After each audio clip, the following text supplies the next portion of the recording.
Hey everyone, welcome to Jason Chen Day 7 recap.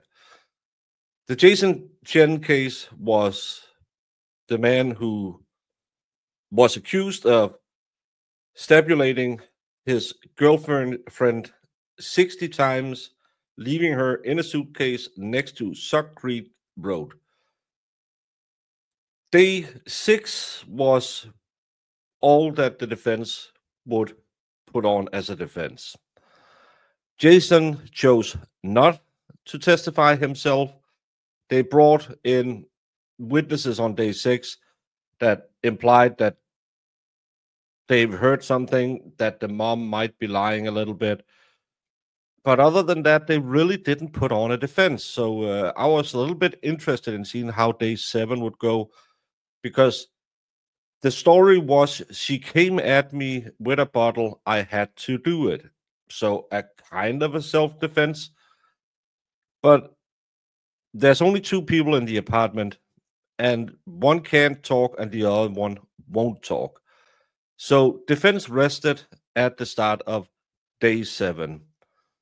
Closing arguments were in line with what we see. Overwhelming amounts of evidence brought in by the state. Did they prove first degree 100%?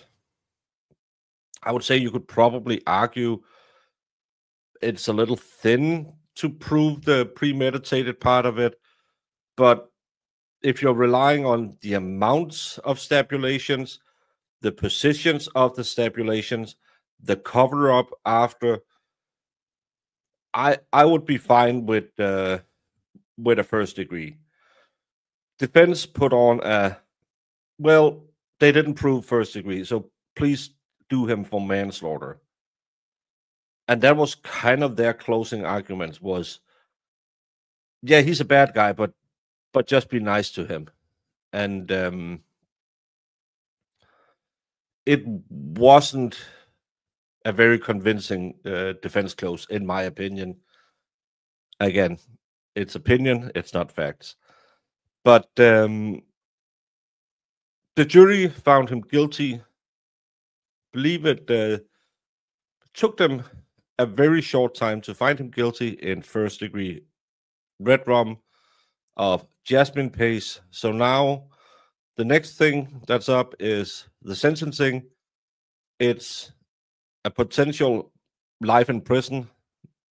It's probably the correct verdict in this case. Again, based on all the stabulations were on one side, which could indicate that she was already tied up.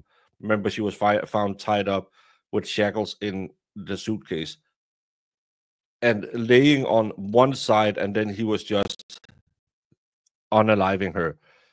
So I think the jury got it right on this one. First degree, second degree, something in there. It's more than manslaughter.